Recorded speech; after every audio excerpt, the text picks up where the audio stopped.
여러분 안녕하십니까. 아침의 매일경제입니다. 저는 이상훈입니다. 지금은 분명히 장마철이죠. 그런데 날씨가 참 이상합니다. 전국적으로 장맛비 대신 폭염입니다. 아직 장마가 끝난 건 아니라는 게 기상청의 설명인데요. 그래도 소나기가 수시로 올 수 있다고 하니까요. 날씨 예보는 챙겨보시는 게 좋을 듯합니다. 자, 그럼 먼저 아침신문 일면 기사부터 바로 전해드리겠습니다. 먼저 매일경제 일면 기사입니다. 중국 화물선 독식을 하고 있답니다. 그러면은요, 우리나라 수출품 실을 배가 없다. 화물선을 구할 길이 어려워지고 있다는 겁니다. 중국 기업 운임 2배 이상을 주며 외국 선사의 진칸을 입도 선매하고 있다. 물건 주문받고 팔기로 했는데 실어 나르기가 어렵다는 겁니다. 이건 좀 어떻게 대책을 좀 마련해야 되겠습니다. 중국에서는 운임 2배 이상을 준다고 얘기하고 있답니다. 이번엔 한국일보 보겠습니다. 코로나 상황을 다루고 있는데요. 먼저 사진 2장 좀 비교해서 보겠습니다. 지금 오늘부터 수도권의 사회적 거리두기 4단계 적용됩니다. 굉장히 강력한 조치입니다. 여기 보면은요. 한쪽은 서울 여의도 한강공원인데요. 굉장히 한강하죠. 서울의 모습이었어요, 어제. 반면에요. 강원 속초입니다. 해수욕장 모습이죠. 굉장히 많습니다. 수도권이 아닌 곳은 사회적 거리두기 4단계 적용 안 받잖아요. 이게 많은 분들이 걱정을 하고 계시는 모습입니다. 이런 모습이고요. 아래로 가겠습니다. 풍선 효과 악몽이다. 비수도권도 300명 뚝 터졌다. 요즘에 코로나 확진자 수도권 중심으로 집중되고 있다는 얘기 나왔는데요. 비수도권으로 뭔가 퍼져가고 있다. 이 기사는 이렇게 다루고 있습니다. 수도권 오늘부터 4단계 적용 고비에 본격 휴가철 맞아 피서지 유입 늘고 있습니다. 델타 변이도 급증, 알파 변이의 2배까지 이고 있는데요. 그렇다면 비수도권 어떻게 되는 거냐는 거죠. 역시 걱정을 하고 있는 기사입니다. 다음은 동아일보 확인해 보겠습니다. 기사가 이쪽에 있습니다. 어제 오후에 발표가 됐습니다. 여당 대선 경쟁 상황입니다. 여당 대선 후보 6명이 경선 본선에 나갑니다. 이제 시작이 됐다는 거죠. 저기 보면 이름이 적혀 있습니다. 추미애, 이재명, 정세균, 이낙연, 박용진, 김두관, 컷오프 통과. 어떤 시청자분께서는 아니 이 이름 순서는 무슨 기준이에요? 이렇게 얘기할 수 있는데 기호 순서입니다. 기호 순서.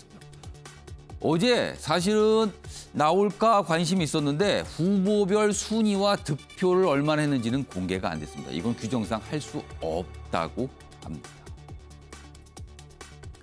마지막으로 국민일보 확인해 보겠습니다. 이재명 경기지사 인터뷰가 실려 있습니다. 일면 기사인데요. 문재인 정부 부정 않겠지만 새로운 정부 만들겠다. 굉장히 여러 가지 해석이 가능할 것 같습니다. 그리고요, 4년 전엔 내외 경쟁을 구분 못했다. 다른 후보와 연대할 생각 없다. 이런 입장도 인터뷰를 통해 밝혔습니다. 자, 지금까지 일면기사 짚어봤고요. 오늘도 뉴스의 의미를 깊숙하고 풍부하게 읽어주실 4분 자리하셨습니다. 한 분씩 소개해드리겠습니다. 먼저 화면 가장 맨 왼쪽에 윤경호 MBN 논설위원 자리하고 계시고요. 그 옆에는 신경민 전 국회의원 나와 계십니다. 그리고 세 번째 자리는 최경철 매일신부 편집위원 나오셨습니다. 그리고 마지막으로 윤기찬 변호사 자리하고 계십니다. 안녕하세요.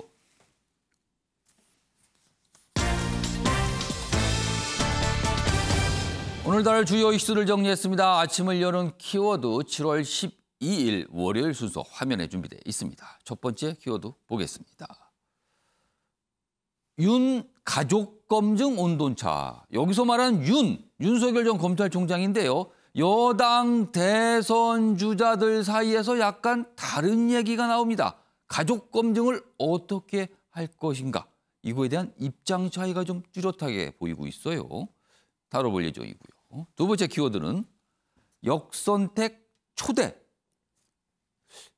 역선택을 해달라고 초대를 했다. 이런 뜻일까요? 물음표가 좀 찍혀 있죠. 약간 묘한 상황이 좀 벌어지고 있습니다. 세 번째 키워드는 재난지원금 재설계. 정부와 여당이 소득 하위 80%를 대상으로 재난지원금을 지급한다. 이렇게 방향을 정했죠. 그런데요. 지금 코로나 확산세가 심상치 않게 됐습니다. 과연 이 상황에서 재난지원금 지급이 맞는 것인가? 논쟁이 벌어지고 있습니다. 마지막 키워드는 방역사령탑입니다. 자, 청와대에도 방역을 담당하는 분이 있고요. 그리고 정부 내에도 방역을 담당하는 분이 있습니다. 과연 사령탑은 어디인가? 어떻게 보면은요. 과거에도 좀 있었던 논쟁인데 다시 조금 주목을 받고 있습니다. 이 얘기까지 해보겠습니다. 자, 아침에 매일 경제 본격적으로 출발하겠습니다. 첫 번째 이슈는 어제 발표된 여당 컷오프 상황입니다. 원래 9명이었죠. 그러다 1명 단일화를 통해서 1명이 줄었고요. 8명에서 6명으로 좁혀졌습니다. 2명이 탈락을 한 겁니다. 먼저 첫 번째 기사 보겠습니다. 앞선 일면 기사에서 6명이 어떤 분들인지 소개해드렸죠. 그렇다면 앞으로 여러 가지 움직임이 있을 겁니다. 본 경선이거든요. 이재명 과반이냐? 과반 득표로 이재명 대세론을 쭉 끌고 가는 거냐? 아니면 반 이재명 연합의 2위 뒤집기냐? 합종 연행 변수다. 이렇게 돼 있습니다. 여기 후보별로 과연 앞으로 어떤 전략을 갖고 있을까? 이렇게 좀 쭉 분석해서 나열하고 있어요. 이재명, 국가대항전 아니다. 약간 방어를 하는 쪽에 무게를 두고 있다. 그러니까 국가대항전이라는 의미는 이른바 굉장히 거칠고 그다음에 이기지 않으면 큰일 난다. 뭐 이런 대결이잖아요. 근데 그런 거 아니라는 거 강조했습니다. 이낙연 1강 1중 구도에서 2강 구도가 될 것이다. 뭔가 지금 상승세를 타고 있다. 뭐 이런 걸 지금 드러내는 듯해요. 정세균 추가 단일화 논의는 없다. 선긋기. 이낙연, 정세균 이 두 후보 관련해서는 단일화 얘기가 꽤 많이 나오거든요. 그러나 정세균 후보는 추가 단일화 논의 없다라고 선을 그었다는 거예요. 그다음에 추미애 2위 때리기 그리고 박용진, 이재명 저격수 이런 발언을 계속하고 있다. 평가를 받고 있죠. 저격수라고요. 자, 그럼요. 어제 컷오프와 관련된 내용 브리핑을 통해서 발표가 이루어졌는데 확인해 보겠습니다. 예비 경선은 국민 여론조사 결과 50%, 당원 여론조사 결과 50%가 반영됩니다. 발표는 특별당규 제14조에 따라서 각 예비 후보자의 순위와 득표율은 공개하지 않습니다. 기호 1번 추미애, 기호 3번 이재명, 기호 4번 정세균, 기호 5번 이낙연, 기호 6번 박용진, 기호 9번 김두관. 자, 그럼요. 앞으로 여당의 본 경선 어떤 일정에 따라 진행이 되는지 잠시 좀 짚어보겠습니다. 다음 기사입니다. 제목은 이렇게 돼 있습니다. 세 차례 중간 발표가 분수령이다. 과반이 안 나오면 결선 투표로 갑니다. 일단 여기 보시면 8월 1주차부터 쭉 있어요. 뭔가요. 그래서 여기 보면 2주차에 뭔가 한 번 발표가 되고요. 그리고 4주차에 또 한 번, 그리고 9월 여기가 5일이거든요. 여기에 3주차 발표가 쭉 이루어집니다. 그런데 만약에 이 3차 슈퍼위크 경기 서울권 여기 득표까지 나왔는데 과반 득표가 없으면요. 10일 결선 투표가 이루어지는 겁니다. 그러니까 9월 초면 모든 게 다 나온다. 그리고 여기 보면 중간중간 발표를 해요. 아무래도 중간중간 발표하게 되면 그 결과가 나오잖아요. 그러면은 그 이후 경쟁에 영향을 줄 수 있고요. 많은 분들이 관심을 끌 수도 있는 겁니다. 그래서 이런 일정이 지금 잡혀 있습니다. 자, 그럼 지금부터 여당 경선과 관련된 얘기 좀 해보겠습니다. 신경민 전 의원님. 네. 이낙연 후보가 지금까지는 1강 1중 이런 구도였지만 앞으로 2강으로 변화할 수 있다. 글로 가고 있다. 이른바 따라잡기, 좀 더 가면 뒤집기 가능하다. 이런 자평을 한 거잖아요. 네. 어떤 근거에서 그런 내용이 나온 겁니까? 지지난주 TV 토론을 시작으로 해서 예비 경선이 시작이 됐잖아요. 예. 그러면서 TV 토론에서 이낙연 후보의 상승세가 감지되기 시작했습니다. 구체적으로 어떤 측면에서 봐서 감지됐다고 할 수 있는 겁니까? 일단은 이재명 지사가 지난 4년 동안 예. 출창 주장을 해왔던 기본소득 등 기본 시리즈가 있는데 예. 이거에 대해서 물러섰어요. 아. 처음에는 공약이 아니다. 아. 그리고 계속해서 다른 후보들이 압박을 하니까 예. 1번 공약은 아니다. 뭐 이렇게 말을 계속 바꿨거든요. 예. 그리고 이제 뭐 그 외에도 대표 업적이라고 얘기를 하는 계곡 정비 사업이 아. 김두관 후보가 문제 제기를 하면서 본인의 업적이라기보다는 남의 것을 베낀 것이다라는 것을 실토를 본인이 할 수밖에 없게 이른바 됐습니다. 소위 말해서 정치권에서 얘기 오리지널 맞느냐 뭐 이런 그렇죠. 질문이었죠. 네, 그걸 솔직하게 남양주시가 잘해서 이것을 경기도 사업으로 확대하겠다라고 했으면 괜찮은데 예. 이게 2018년도부터 시작이 된 건데요. 2년쯤 후에 경기도지사로 최대 업적으로 엄청 홍보를 했거든요.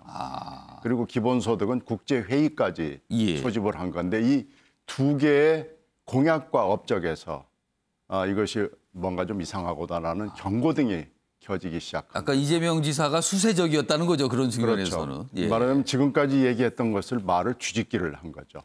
이러면서 심지어는 이 지사의 편을 들었던 추미애 후보까지도 기본소득 말을 바꾸는 건 좀 이상하지 않느냐라고까지 비판을 하게 된 겁니다. 예. 그러면서 이재명 지사의 신뢰성이 근본적으로 흔들리기 시작하면서 이낙연 전 대표의 상승세가 감지가 되기 시작을 했고요. 국민 면접에서 또 1위를 했거든요. 예. 이러면서 이재명의 신뢰 그리고 이낙연의 안정감 예. 이게 이제 서로 플러스 마이너스가 되기 시작하면서 감지가 됐거든요. 그래서 어저께 물론 당원 당규 또 특별 당규에 따라서 이 득표율을 또 순위를 발표하지 못하게 돼 있었습니다만은 예. 당과 언론에는 세 가지 버전의 득표율이 순위가 어제 밤에 사실 그런 내용들이 좀 이렇게 네, 돌아다니기 시작했습니다. 돌아다니게 했어요. 근데 물론 그게 아니라고 또 근데 다시 아니라고 있었어요. 당 선관위는 즉각 부인을 하고 예. 이것을 얘기한 여러 당직자 내지는 당원들에게 내려달라고 부탁을 해서 예. 이석현 전 부의장 같은 경우에는 본인의 트위터를 내렸어요. 그런데 이 세 개를 보면은 좀 재미있는 대목이 있습니다. 이 세 버전을 들여다보면 예. 3위, 4위는 똑같아요. 3위는 3위, 4위가 그리고 거의 근접해 있습니다. 예. 그런데 1, 2위는 세 가지 버전이 다 다릅니다. 차이가 난다는 거죠. 하나는 제1버전에는 거의 1, 2위가 비슷하고요. 또 다른 버전에는 반 정도 예. 굉장한 현격한 차이가 나는 게 있고 또 하나 버전은 좀 근접해 있는 버전이 있습니다. 그래서 뭐가 맞는지 지금 현재로서는 도저히 알 길은 없습니다만은 하나 감지할 수 있는 것은 이낙연 전 대표가 많이 따라잡았다. 그래서 이강이라고 표현하는 것이 일리는 있다. 이렇게 얘기할 수 있습니다. 최영철 편집위원께 약간 좀 비슷한 질문을 드려야 될 것 같아요. 어제 사실은 뭐 그 유포가 된 어떤 후보별 득표율이죠. 당에서는 공식적으로 그런 거 아니다. 사실 아니다라고 부인을 했고요. 그리고 이런 걸 이렇게 퍼는 거 좋지 않다. 그 규정상 공개할 수도 없다. 그리고 당에서는 공식적으로 얘기한 바도 없습니다. 자, 최영철 편집위원. 사실은 컷오프를 위한 TV 토론이 4차례나 진행이 됐어요. 근데 신경미 지원님께서는 이재명 경기지사가 약간 좀 타격을 입은 거 아니냐 이렇게 분석을 하고 그런 시각에서 설명해 주셨는데 최영철 편집위원은 어떻게 평가하십니까? 저는 이번 민주당 경선은 다자구도입니다. 굉장히 많은 사람이 나왔기 때문에 다자구도 하에서는 약자에 대한 동정보다는 강자에 대한 편승 현상이 더욱 두드러질 수밖에 없습니다. 왜냐하면 사람이 많아지면 사람들이 생각하는 게 복잡해집니다. 사람이 이 인지 구조가 복잡한 걸 싫어하거든요. 그렇기 때문에 사실 이번 9명의 경선 한 분 뭐 이광재 전 지사께서 드롭을 하셔서 뭐 그 8명으로 줄었습니다만 시청률도 굉장히 낮았어요. 왜냐하면 여러 명이 나오다 보니까 집중도가 떨어진다는 얘기죠. 그러다 보니까 이재명이라는 일강에 대해서 이번에 결국에는 강한 사람에게 더 많은 사람들이 붙어가는 자석 효과가 더 커지는 경선이 아니었나 저는 이렇게 봅니다. 그렇기 때문에 이재명 지사는 이번 토론에서 공세적으로 나오지 않았습니다. 왜냐하면 가만히 있어도 내가 승자 독식을 할 건데 어차피 세력이 커지고 있는데 굳이 공세적으로 할 필요가 없다. 굳이 뭐 내가 뭐 자랑하는 뭐 뭐 보편적 복지 뭐 이런 거 굳이 강조할 필요 없어. 어차피 승기는 내가 잡았는데 내가 굳이 논쟁에 예. 휘말려서 그렇게 할 필요는 없다는 거죠. 예. 그러니까 부자 몸살이기를 굉장히 극단적으로 보여준 토론회였죠.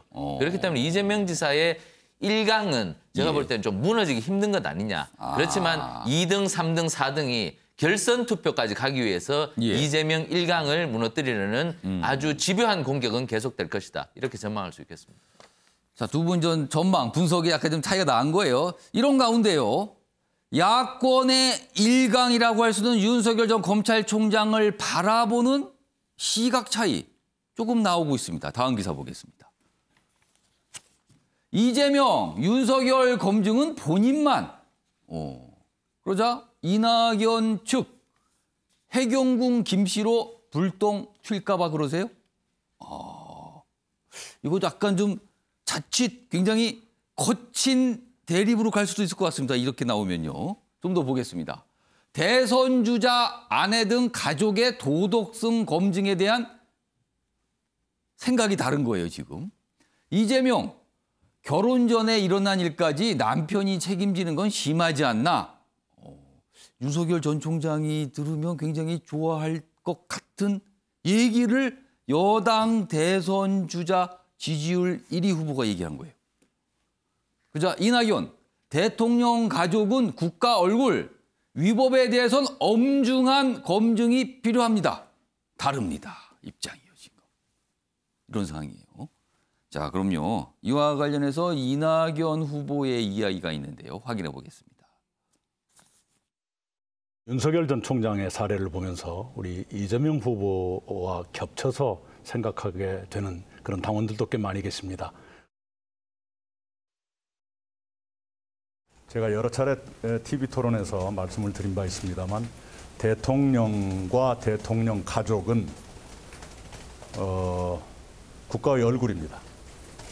그래서 대통령 가족에게도 사생활은 보호해 드려야 옳지만 그러나 위법 여부에 대해서는 엄중한 검증이 필요하다. 화면 좀 보겠습니다. 이낙연, 대통령과 대통령 가족은 국가의 얼굴이다. 면밀한 검증이 필요하다. 그러니까 이재명 지사, 후보 본인 얘기만 강조한 거잖아요. 거기에 대해서 무슨 소리입니까? 다 검증해야죠. 이렇게 설명한 거예요. 정세균 후보, 가족과 측근 검증은 정권 도덕성, 첨령성에 직결되는 겁니다. 검증해야 된다는 거죠. 그러니까 이낙연, 정세균 후보 같은 생각인 거죠. 다음 보겠습니다.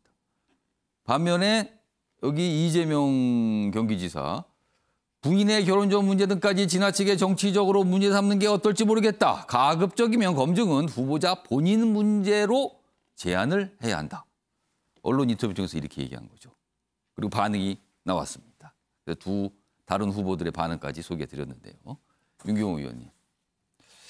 상황이 좀 묘합니다.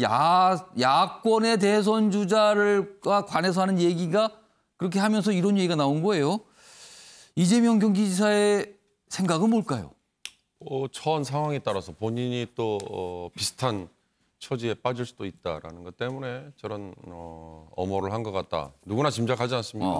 근데 중요한 건 상대 후보가 저렇게 검증을 해야 된다 아니면 말아야 된다, 해도 된다 안 해도 된다를 결정하는 게 아니라 다수의 여론이 그렇죠. 그게 문제가 있다 하면 그렇습니다. 그 문제가 있는 쪽으로 가는 거고요. 그렇지 않다면 넘어가는 거죠.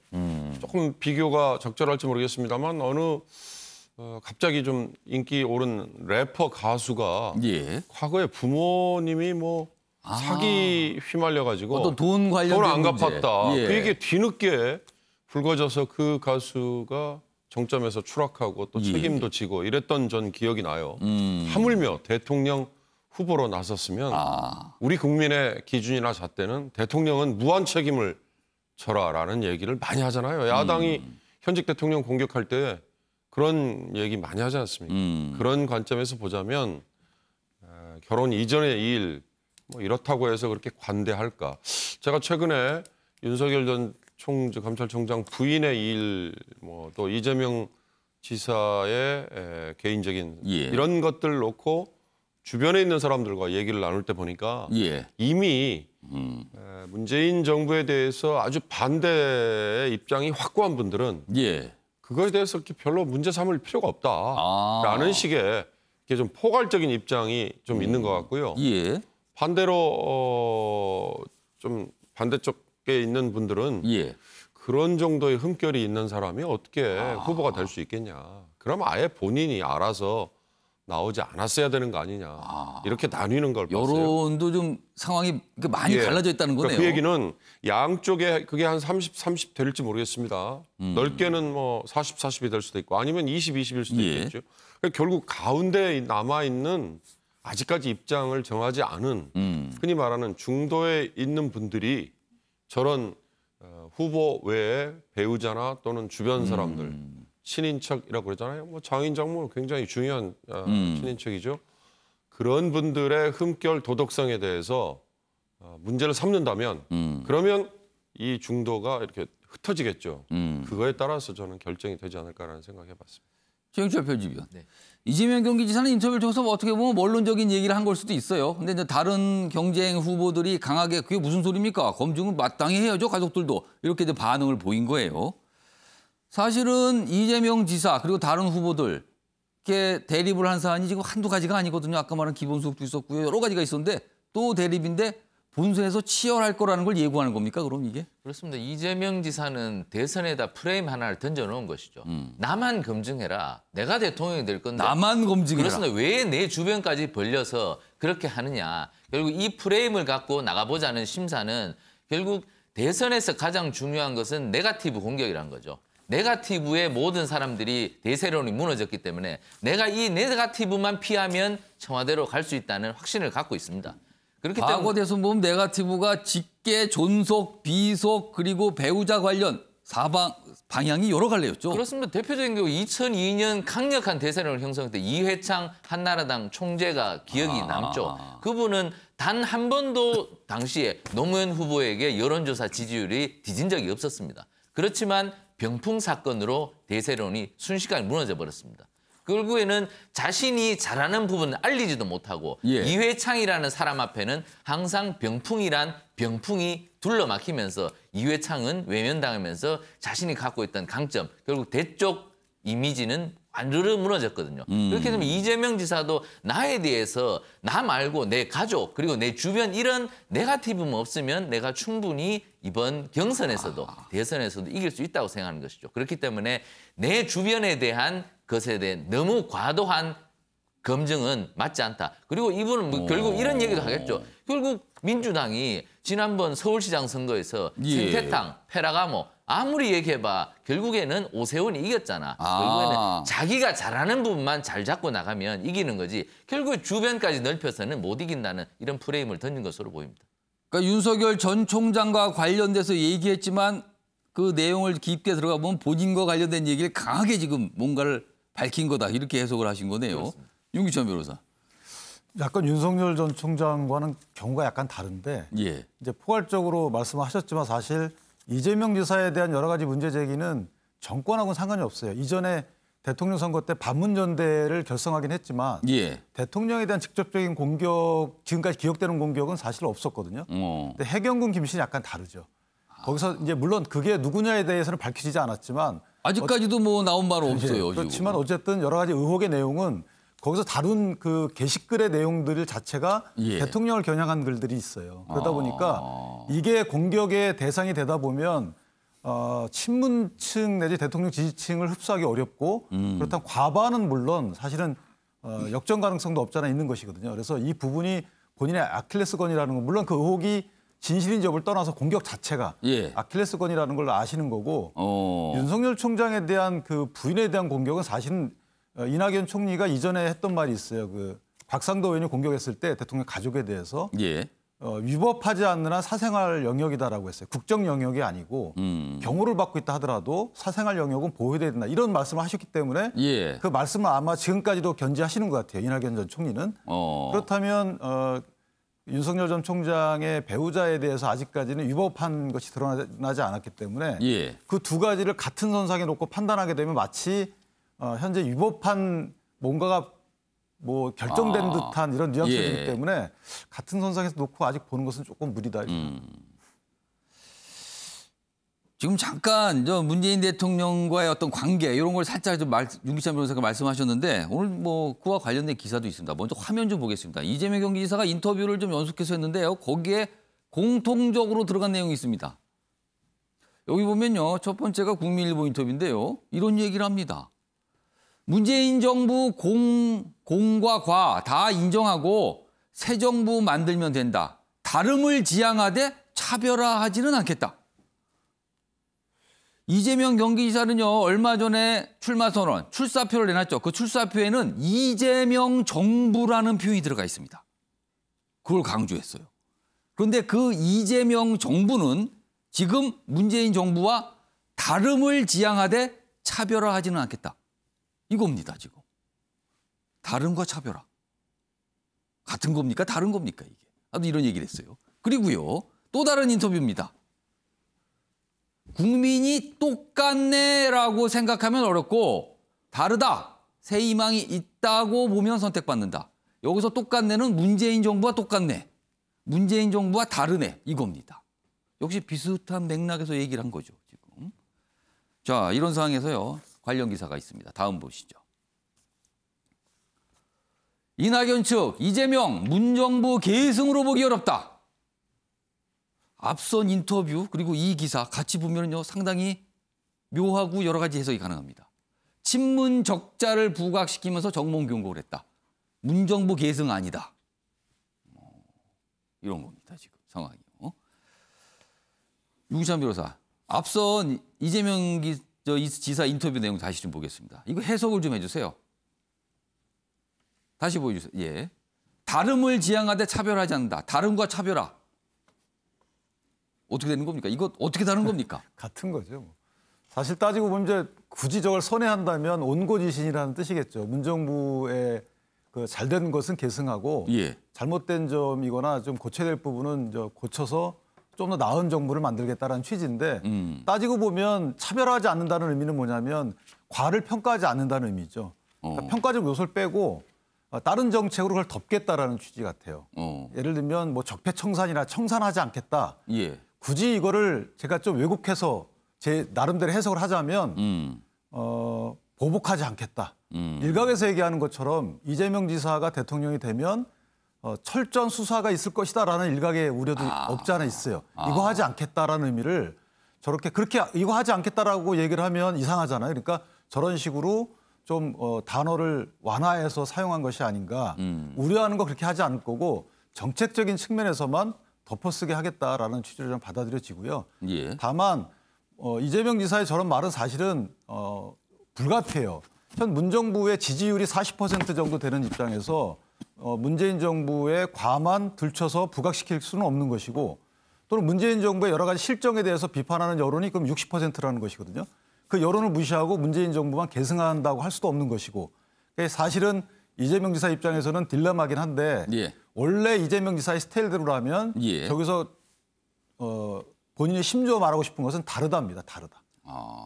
다르고 새 희망이 있다. 새 희망을 주겠다. 그 말은 곧 현 정부의 과가 많다는 취지의 주장이 깔려 있는 것이죠. 그러니까 현 문재인 정부를 계승한다라고 얘기할 수도 없고 그렇다고 아유 차별하겠다고 얘기할 수도 없고 선택한 게 다릅니다라고 선택한 거라는 거죠. 최영철 편집위원. 네. 그런데 앞선 이 기사 봤지만 이 인터뷰 앞으로 계속 뭐 회자가 될 경우에는 다른 후보로부터 계속 공격을 받지 않겠습니까, 이게? 이른바 누가 적통인가 그 논쟁으로 가는 겁니까? 그러니까 이재명 지사는 MMO 전략, 긴가민가 전략으로 계속 가겠죠. 그러니까 내년 대선 막판까지 내가 문재인 정부의 적통인지 아니면 새로운 문재인 정부를 뒤집는 새로운 이재명 일기인지 계속 그 국민들에게 이쪽으로 갈지 저쪽으로 갈지 명확한 노선을 제시하지 않은 채 왔다 갔다 할 겁니다. 왜냐하면 문재인 대통령의 지지율이 지금 윤기찬 대변인께서 말씀하셨다시피 계속 지금 40%는 유지할지 그렇습니다. 아니면 지금 방역에 완전히 실패해서 20%, 10% 과거 대통령이 했던 그 전철을 따라갈지 이 경로를 한번 보겠다는 거죠. 이 경로에 따라서 이재명 지사가 계속 긴가민가 MMO로 갈지. 그럼 지금처럼 40%를 유지하게 하면은 지금 MMO 전략이고 만약에 지지율이 뚝 떨어지게 되면 그때 차별화로 가는 거는 그렇습니다. 겁니까? 그렇게 갈 겁니다. 이재명 지사는 항상 시장을 본다고 얘기합니다. 제가 이재명 지사 만나면 나는 시장이 원하는 대로 가는 거야. 왜냐하면 정치도 요구에 따라서 수요에 따라서 응답하는 것이 정치야. 정치의 시장은 여론입니까? 그렇습니다. 상인의 현실 감각을 아주 강조하는 것이 바로 이재명 지사거든요. 그런데 이 지사는 계속 시장의 반응을 볼 것이다. 시장이 문재인 대통령에 대한 지지율을 계속 고공행진을 시킨다면 MMO 전략을 버리고 과감히 계승 전략을 갈 것이고 시장이 문 대통령에 대해서 차갑게 돌아선다면 새로운 전략으로 갈 것이다. 이렇게 볼 수밖에 없겠습니다. 신경민 전 의원께는요. 이와 관련되지만 약간 다른 각도의 질문 좀 드릴게요. 여기 보면 뭐 이낙연 측에서 뭐 문정부 계승 보기 어렵다.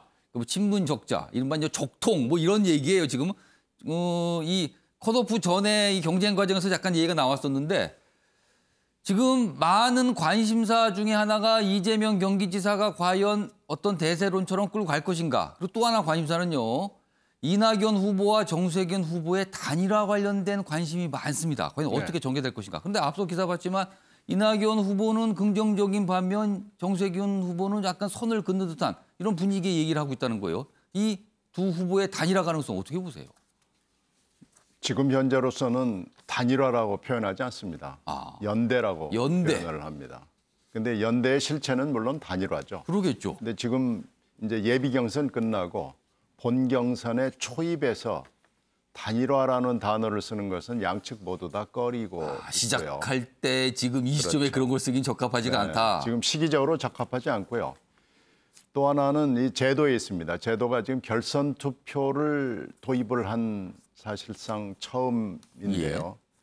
결선 투표가 있는데 왜 자꾸 단일화 얘기를 하느냐라는 비판이 당 내외에 있습니다. 굳이 결선 투표는 어차피 2명만 올라가게 되면 자연스럽게 단일화가 될 텐데. 어차피 끝판에는 다 단일화 되는 거죠.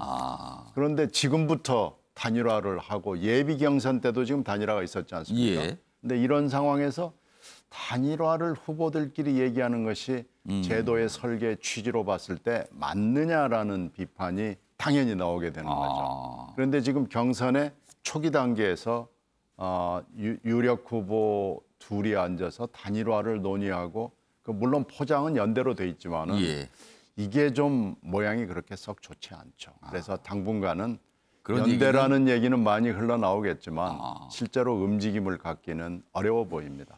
알겠습니다.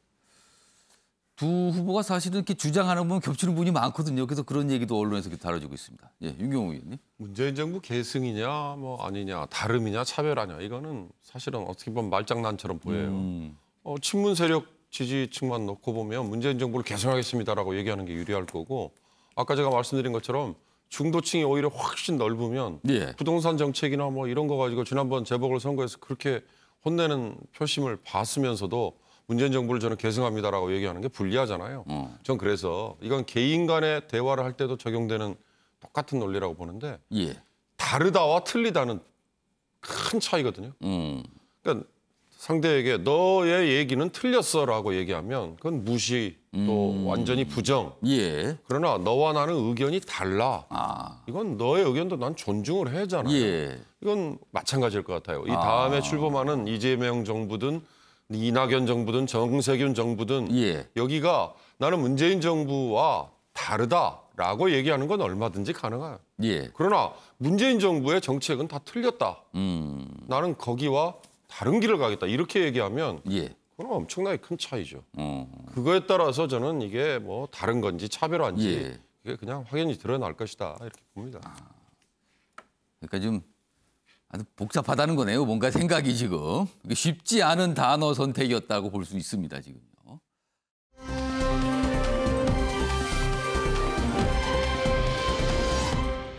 자, 다음은요. 여당과도 관련이 있고요. 야당과도 관련이 있습니다. 보겠습니다. 화면입니다. 여기 보면 역선택 논란, 야당 김재원, 여당 선거인단 신청했다. 이게 무슨 소리입니까 이게? 지금 야당 지도부잖아요. 최고위원 국민의힘. 근데 민주당 대선 경선 선거인단이 됐다는 거예요. 그러자 이재명 지사 측 범죄 행위다. 이게 뭡니까? 반발하는 거죠. 상황이 애매하고 묘합니다. 지금 이 상황이요. 근데 지금 김재원 최고위원은 본인이 선거인단 참여해달라는 문자를 받았다. 그리고 문자에 따라서 신청을 해서 선거인단에 들어갔다. 그러면서 그걸 알리면서 이런 얘기를 합니다. 추미애 후보에게 마음이 간다. 야권 일부, 야도 민심 비율 상향 주장에 김 경선 부작용 가능성 지적한 것이다. 뭐 이런 얘기인데요. 아무튼 뭐 취지는 그렇다지만 여당 입장에서는 이게 무슨 상황입니까? 약간 이런 반응이 있었습니다. 자, 먼저 그럼요. 이와 관련된 영상 하나 준비했는데요. 확인해 보겠습니다. 저희가 목표가 한 200만 넘게 이번에 한번 받았으면 하는 바람입니다. 국민 경선인단을. 저는 뭐 역선택하기는 쉽지 않게 될 거다 이렇게 생각합니다.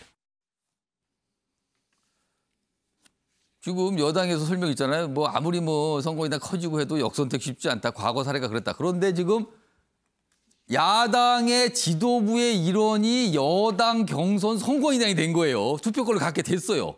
그래서 상황이 이상하게 된 거죠, 좀. 신경민 전 의원님, 네. 이게 어떻게 된 겁니까, 이게? 이 선거에서 여론조사, 이게 항상 역선택의 문제가 각급 각종 선거에서 있었죠. 근데 지난 대선에서 이제 212만의 선거인단이 모집이 됐고, 예. 선거인단 자격에 아무런 제한이 없습니다. 누구나. 뭐 남녀노소 아무 제한이 없고요. 선거권만 가지고 있으면 됩니다. 그러니까 18살 이상이면 되고요. 요새는 인터넷의 발달에 따라서 전 세계 어디에 있어도 아무 상관이 없습니다. 그러니까 막 모집을 하러 다니거든요. 예.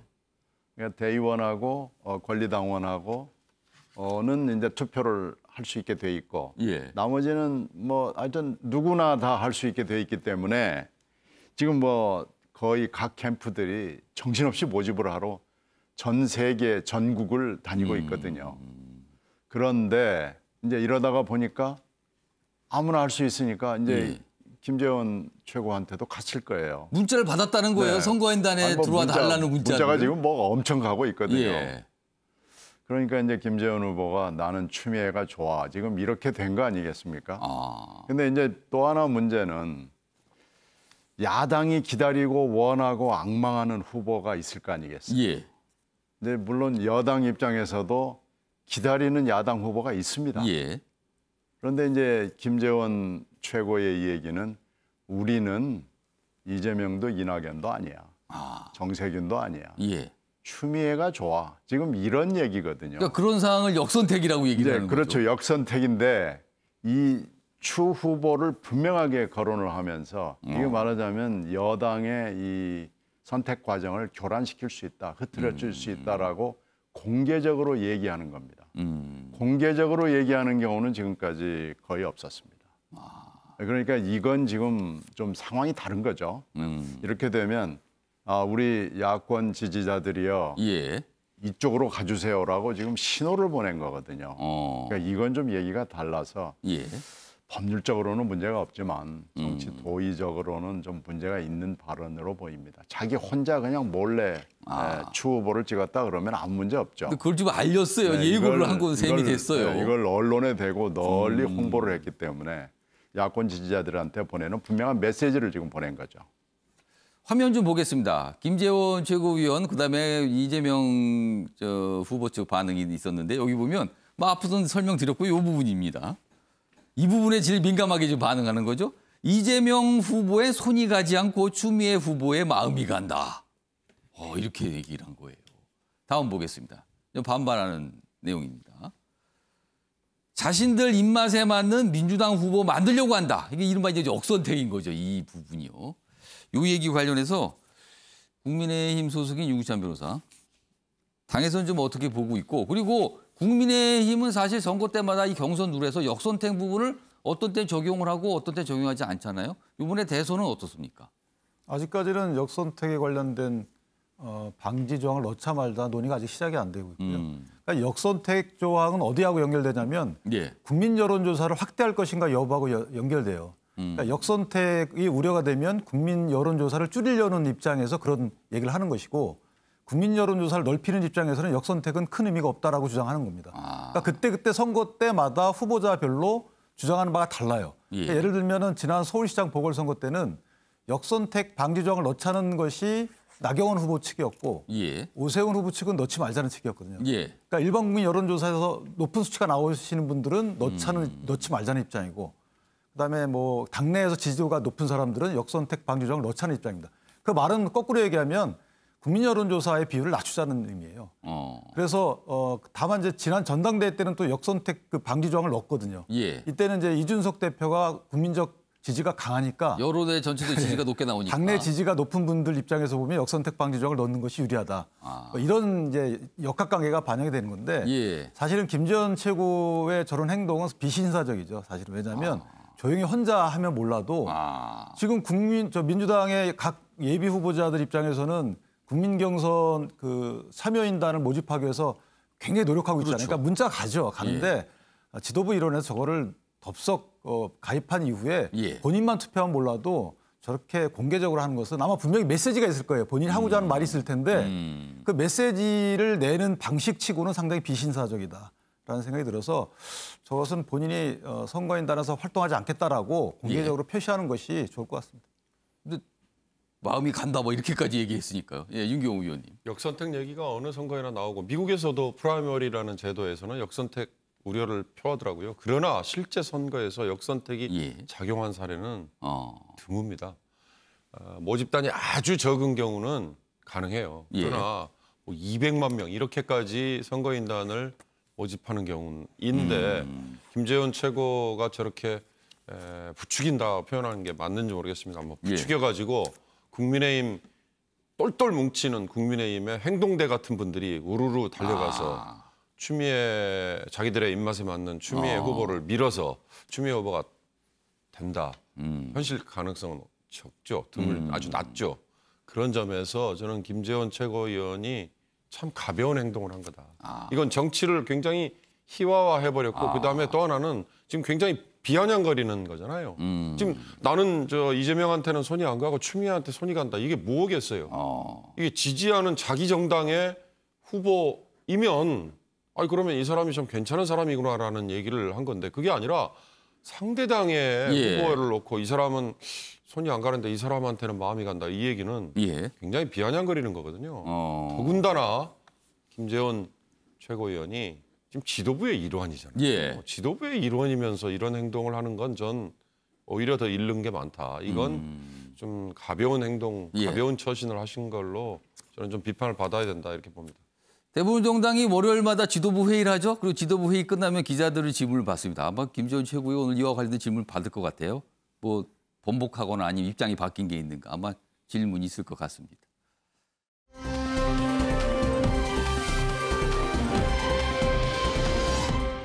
다음은 재난지원금 그리고 추경과 관련된 이야기 좀 해보겠습니다. 원래 추경 방역 가닥 다 잡았죠. 그리고 재난지원금 뭐 대상도 가닥을 잡아서 진행 중이었는데 코로나 확산세가 심상치 않게 된 겁니다. 뭔가 상황이 달라졌다. 이런 얘기가 나와요. 보겠습니다. 먼저 이 기사가 첫 번째 기사인데요. 2차 추경 거리두기 강화로 수정 불가피 뭐 이런 얘기가 나와요. 지금 2차 추경에는요. 사실 재난지원금 이 내용이 굉장히 비중이 크거든요. 그리고 소득과의 80%. 그러니까 이게 자영업자 지원 강화 쪽으로 뭔가 바꿔야 되는 거 아니냐. 이른바 재난지원금 재설계 주장이 나오고 있는 겁니다. 정부도 약간 뭐 고민을 나타난 모습이 비치고 있다. 뭐 이런 내용입니다. 다음 기사 하나 더 보겠습니다. 소비진자 카드보다 자영업자 챙겨야 추경 수정론 분출하고 있다. 이런 얘기입니다. 지금요 상황이요. 뭐 사실 국민지원금 지금 이게 맞습니까? 약간 이런 질문들이에요. 기사가 더 있는데 하나 보겠습니다. 정치권에서 이게 뭔가 공방처럼 오가고 있다. 이런 얘기인데요. 이 기사는 좀 더 다음에 좀 자세히 소개해드리고요. 먼저 윤경호 의원님. 지금 재난지원금 부분. 어떻게 이른바 이제 재설계를 해야 된다고 보십니까? 아니면 뭐 이대로 그냥 가도 괜찮다고 보십니까? 재설계 불가피할 것 같습니다. 우선 국회 예결위가 14일부터 이제 질의하고 심의에 들어갑니다. 그러니까 재설계 가능하죠. 전체 규모가 한 35조 원 정도 되는데요. 그중에서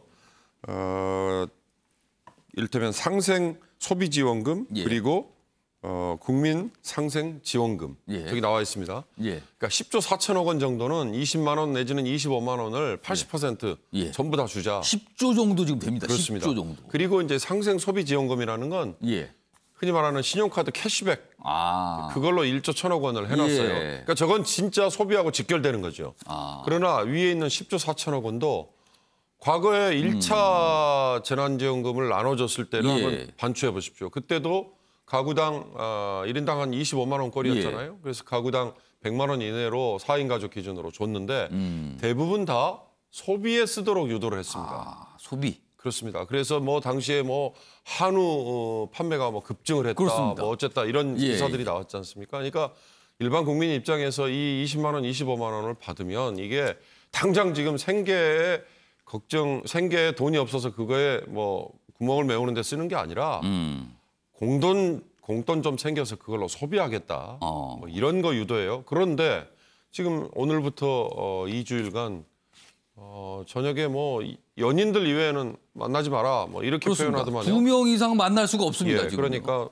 비즈니스도 사실 1대1로 만나는 것보다는 여러 만나는 경우가 많지 않습니까? 그런 점에서 어떻게 소비를 하겠느냐. 그러면 상대적으로 자영업자 소상공인들은 이제 더 그동안도 어려웠는데 이제 장사 망쳤다 이렇게 되잖아요. 그러니까 소급 적용을 하느냐 마느냐 가지고 논란을 벌이긴 했지만 예. 영업 손실에 대한 보상을 해주는 여기에 오히려 지금은 더 주력을 하는 게 논리적으로나 상황적으로 더 맞게 됐다. 예.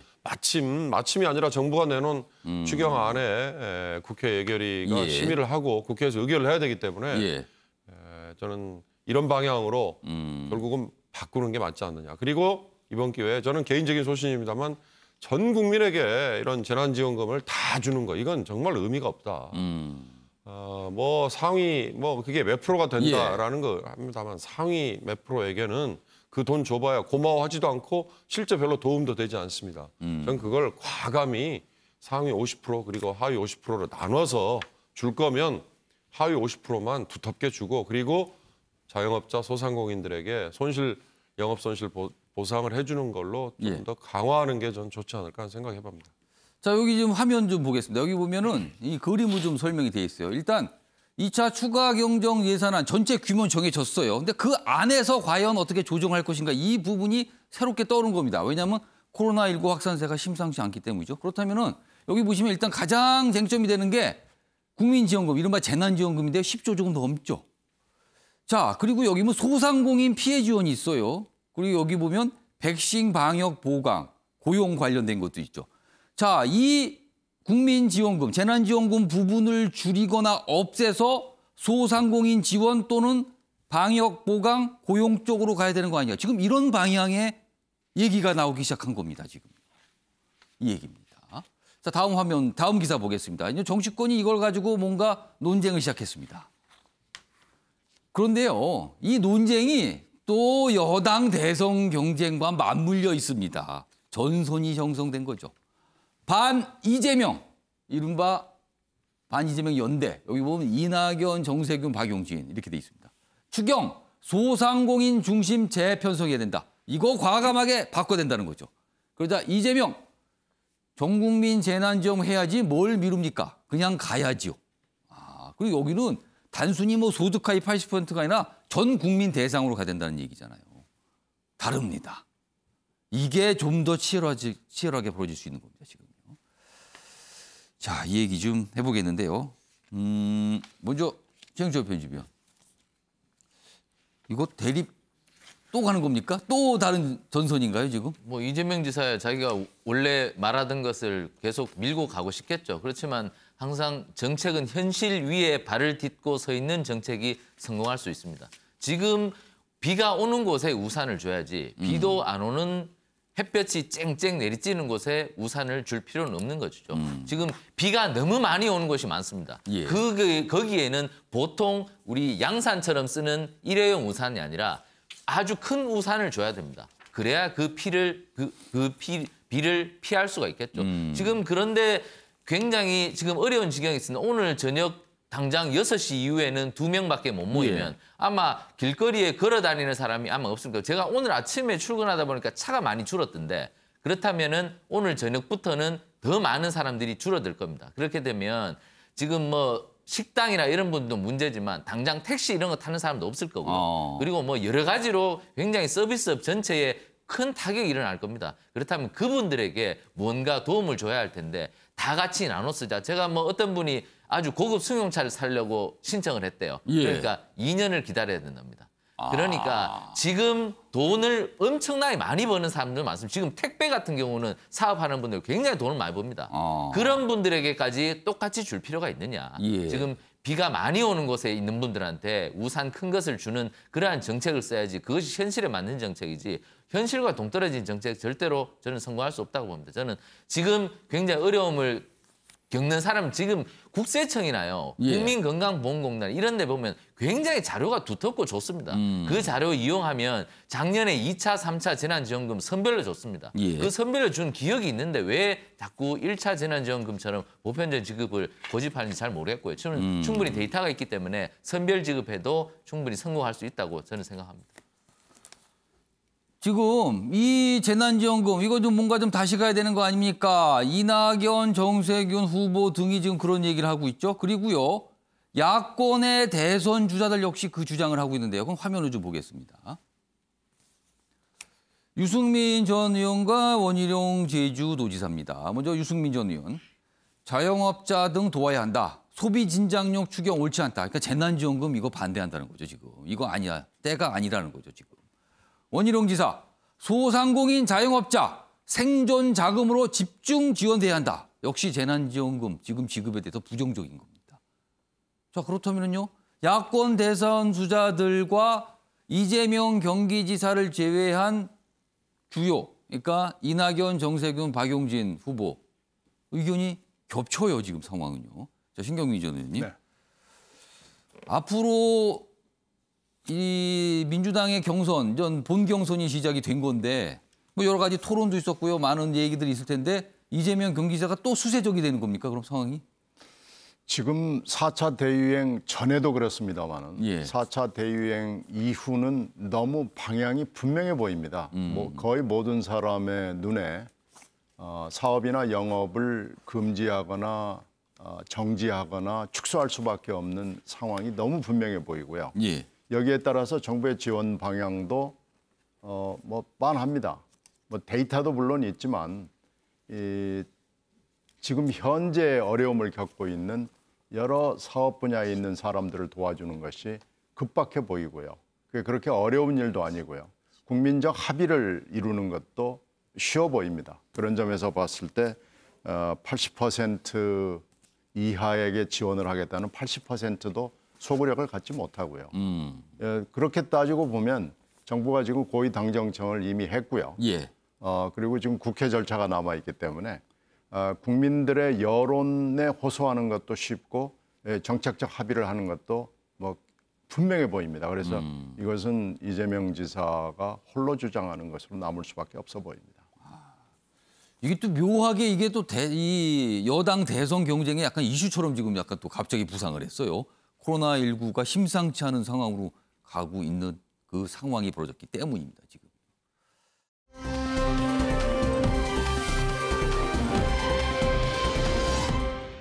코로나19 그리고 백신과 관련된 내용 좀 이어가 보겠습니다. 다음 기사입니다. 미국에서 입증됐습니다. 백신 파워, 그러니까 효과가 있다는 거죠. 신규 확진 99.7% 보니까 미접종자더라. 백신을 이미 맞으신 분들 지금 뭐 델타 바이러스 등등등 이게 확산세가 커지고 있는데 괜찮다더라는 거예요. 예방 효과 있다라는 거죠. 전문가들 예방 효과 확인됐다. 공화당 지지자들 낮은 접종률은 문제다. 이거 미국 내에서 이제 사회 문제가 되고 있는 거죠. 미국 내에서 백신 접종이 또 정치적 이슈가 돼 있거든요. 거기는요. 마스크와 함께. 특히 공화당 지지자들이 접종을 잘 안 하고 있다. 이게 문제다는 겁니다. 그런데 이건 뭐 미국 국내 문제고요. 우리나라가 참조할 거는요. 백신의 효과가 있다는 거죠. 예방 효과 분명히 있다. 굉장하다. 이런 얘기입니다. 자, 그렇다면 백신 굉장히 중요해진 겁니다. 근데 우리 아직 접종률을 좀 빠르게 못 올리고 있습니다. 확보가 좀 만만치 않거든요. 그런 상황인데요. 다음 기사 보겠습니다. 방역 완화 주도한 김오란 청와대 방역기획관이죠. 그리고 밀려난 정은경 질병관리청장. 이 무슨 얘기입니까? 주도를 한 분, 밀려난 분. 이렇게 돼 있어요. 아래로 가겠습니다. 사회적 거리두기 4단계 제한 뒤 청와대 실세로 입성했다. 김오란 기획관 얘기입니다. 빗나간 백신 지원. 논란이 좀 있었죠. 백신과 관련해서 약간 좀 뭔가 실기한 거 아니냐. 그리고요. 방역 완화 주장. 지금 방역 이거 문제가 됐잖아요. 확산이 되고 있으니까요. 국민 신뢰 쌓은 정은경 청장은 입지가 밀렸다. 그러면서 이 기사는 이게 어떻게 된 겁니까? 라고 지금 묻고 있습니다. 자, 그럼요. 김오란 기획관 과거에 한 얘기가 있는데요. 확인해 보겠습니다.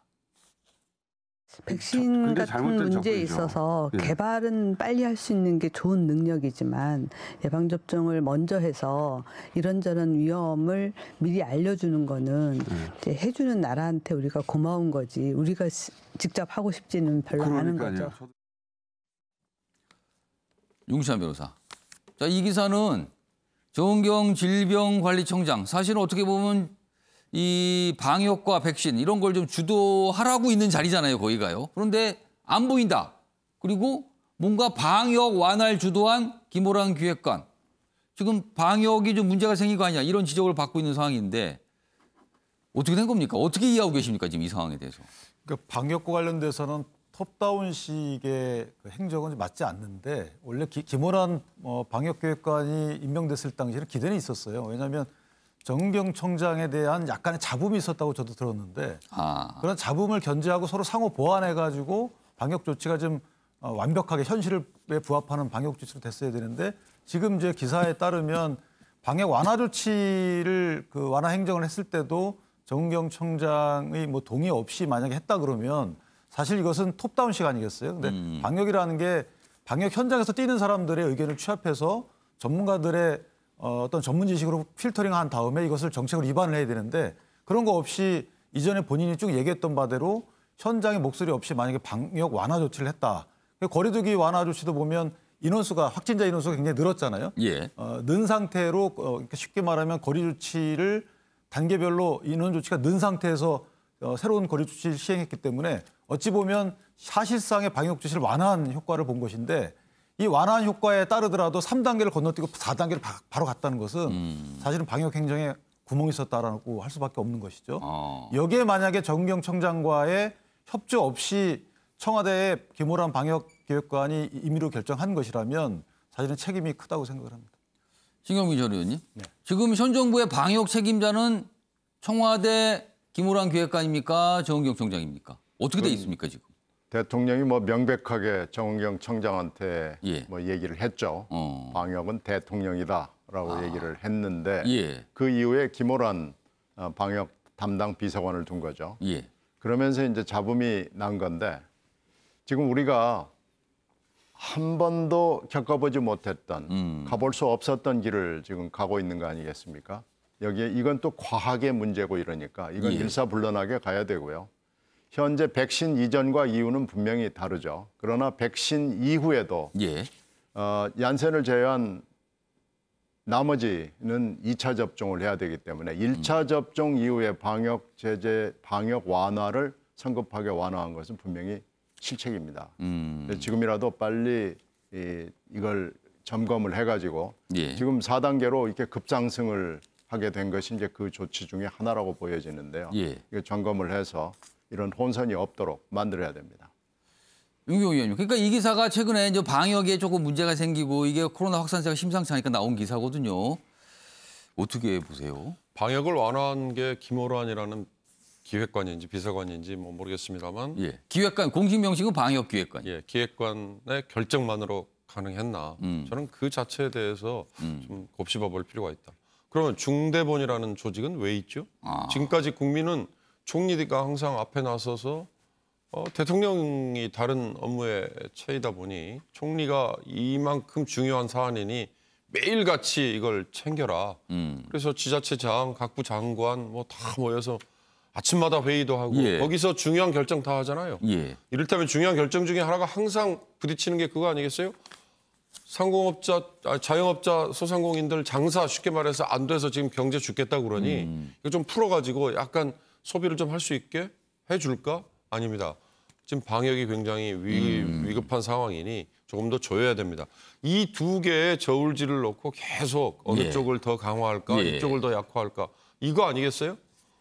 전 그런 점에서 오히려 중대본이라는 조직을 완전히 형용해버리는 이런 문제 제기다 이건. 그러니까 김호란 대 정은경을 싸움시키는 건 뭐 재미있겠죠. 예. 그러나 정은경이라는 본부장도 김호란이라는 기획관도 예. 그 중대본이라는 대한민국을 지금 움직이고 있는 더 큰 결정 기구가 있다. 그렇습니다. 방역과 소비와 또 뭐 기타 여러 가지 관계에서 어느 게 지금 상황에서 정무적인 판단을 우선히 해야 될지 아니면 예. 과학적인 방역 판단을 우선해야 될지를 결정하는 저는 그게 있는 한은 이런 식의 문제 제기는 정말 자기 입맛대로 그냥 갖다 붙인 거다. 조금 코로나 사태가 악화되면 예. 왜 느슨한 결정을 해서 이랬냐 그러고 조금 경제가 안 좋으면 왜 이쪽은 생각 안 해서 안 예. 하고 이렇게 밀어붙이기만 하느냐라는 예. 식의 비판은 그게 과연 뭐 왜 필요할까 싶어요.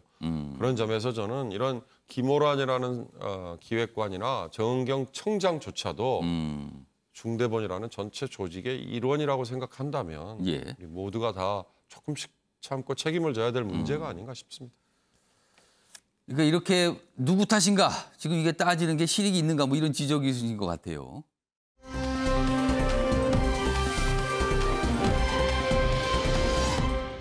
다음은요. 요즘에 정부와 정치권에서 갑자기 특정 정부 부처를 없애네 마네 이런 얘기들을 하고 있어요. 지금요. 갑자기요. 자, 기사가 두 가지가 준비되어 있는데요. 좀 보겠습니다. 여당 주자들 통일부 폐지는 황당하다. 이준석 국민의힘 대표. 작은 정부로는 과제입니다. 그러면서 여성가족부에 이어서 통일부도 이거 폐지, 이거 필요합니다. 뭐 이런 얘기를 해요. 그래서 이게 갑자기 대선 앞두고 이게 쟁점이 되는 건가 이런 얘기입니다. 여기 보면 이준석, 문재인 정부 남북 관계를 겨냥해서 통일부 역할 그리고 실적 이거 모호하다. 이럴 바에 이거 없애든가 다른 데 주던가 뭐 이런 얘기예요 지금. 그런데 이 여당 대선 후보들은요. 어리석고 위험한 생각이다. 반발하고 있죠. 뭐 갑자기 이런 얘기입니다 지금요. 그리고 야당 내에서도 통일부를 폐지하는 부분에서는 부정적인 또 목소리도 있습니다. 지금요. 자, 그럼요. 이와 관련된 이준석 대표의 이야기부터 확인해 보겠습니다. 힘이 없으니까 여성부는 매번 존폐 논란에 휩싸이다가 여성 정책만 갖고는 부를 유지할 수 없으니까 결국 가족 정책하면 청소년 정책을 붙인 거거든요. 예, 예. 통일부 장관은 항상 좀 저희가 기억에 안 남는 그런 어떤 행보들을 했던 거거든요. 국민의힘 이준석 대표의 언행이 갈수록 점이 가경입니다. 이준석 대표의 주장이 남북관계의 특수성에 대한 몰이해이거나 헌법적 가치도 아랑곳하지 않는 오만에서 비롯된 것이 아니길 바랍니다. 그러니까 본인의 어떤 입장, 주장이 있었고요. 이거에 대한 반발, 뭐 다른 의견도 있는 거죠. 다음 보겠습니다. 이 상황과 관련해서요. 경향신문은 이렇게 분석을 하고 있어요. 국민의힘 이준석 리스크 시작됐나? 리스크라고 표현했습니다. 그러니까 여기 보면 여성가족부 얘기, 그다음에 통일부, 뭐 당 내부에서도 비판 목소리가 있다. 그리고 이인영 통일부 장관은 뭐 설전도 벌이기도 했죠. 근데 수기 없이 바로바로 메시지를 내고 있는데 이게 리스크 아니냐, 뭐 이렇게 기사를 보고 있는 거예요. 최영철 편집위원. 범위를 너무 넓히면 좀 얘기가 커지니까 좁혀서 통일부 폐지 문제만 좁혀 보겠습니다. 통일부를 폐지해야 된다고 주장한 이준석 대표, 할 만한 얘기를 한 겁니까? 아니면 경향신문처럼 뭔가 리스크 차원에서 봐야 되는 겁니까? 저는 좀 황당했습니다. 아, 황당했다. 예. 그 통일부라는 것은 사실 헌법상에도 우리가 통일을 위해서 노력해야 할 의무를 규정하고 있고, 그리고 대통령 산하의 평화통일 자문회의도 두도록 헌법에 규정하고 있을 만큼 우리가 사실 통일에 대해서 관심을 두지 않을 수 없는 사실 굉장히 헌법적 의무를 갖고 있는 것이. 헌법이나 법률상으로 비중을 두라고 하고 있다는 그렇습니다. 거죠, 지금. 그리고 지난 여러 헌정사에서 예. 남북 관계 중에 가장 훌륭한 합의는 1991년도에 노태우 정부 때 남북 기본 합의서였습니다. 예. 그것은 가장 훌륭한 합의였고 지금까지도 그것보다 더 나은 합의서는 없다고 평가를 할 만큼 예. 보수 정부 때 노태우 정부가 잘 만들었던 남북 합의였습니다. 그만큼 남북 관계에 대해서는 보수 정부가 굉장히 저력을 발휘해왔고 통일부에서도 여러 가지 정책들을 많이 쏟아냈었는데 갑자기 뚱딴지처럼 이준석 대표가 이런 말을 하니 여러 예. 사람들이 얘기를 했고 권영세 의원도 이것은 아니지 않느냐 이렇게 좀 저격을 했었는데 이준석 대표가 조금 주의할 것은 이준석 대표는 다른 당대표, 역대 당대표보다 권위가 없습니다. 권위가 없기 때문에 말을 할 때 굉장히 조심해야 됩니다. 그 권위라는 것은 자신의 경력과 연결돼 있거든요. 그렇기 때문에 앞으로 리스크라는 표현에 듣지 않으려면 예. 조금 더 자신이 처한 처지를 좀 더 알고 말씀하셔야 될 것 같습니다. 자, 국민의힘에 계신 윤기찬 변호사, 지금 최규철 편집위원은 약간 황당했다. 그리고 이거 리스크 같다. 이렇게 분석하셨는데 어떻게 들으셨습니까? 그러니까 이준석 대표의 취지는 예. 대한민국 헌법과 정부조직법이 준 권한을 충실히 수행해라. 통일부 장관은 이런 취지로 저는 해석이 되고요. 폐지는 좀 성급한 발언이라고 생각을 합니다. 왜냐하면 통일부가 불가피한 것은 그러니까 우리 말씀하신 것처럼 헌법에 분명히 통일 정책을 수립해서 추진해라라는 조항이 있어요. 예. 그 반면에 영토를 보면 대한민국 영토는 한반도하고 부속도서로 한다라고 해서 예. 외교부가 관여할 수 없는 약간 애매한 부분의 업무가 통일 정책이란 말이에요. 그래서 부처를 다른 부처, 그러니까 별도의 부처를 수립할 수밖에 없는 여건은 분명히 있는데 예. 이제 지금 현재 정권이 통일 정책을 수립하는 것이 과연 적절했느냐 이 부분에 문제 제기를 한 거죠. 예를 예. 들면 다양한 통일 정책을 수립해서 뒷받침을 해야 되는데 사실은 남북 대화인데 그 남북 대화의 목적이 뚜렷하지 않은 이런 남북 대화에 치중했던 것이고 과연 통일의 의지가 있느냐 여기에 대한 근본적인 이제 문제 제기가 있던 거로 보여지고 예. 통일부를 폐지해라라는 것은 조금 너무 나갔다라고 생각합니다. 갑자기 뭐 논쟁처럼 지금 떠올랐습니다. 자, 아침의 매일 경제 오늘은 여기서 마무리하겠습니다. 시청해 주신 여러분 고맙습니다.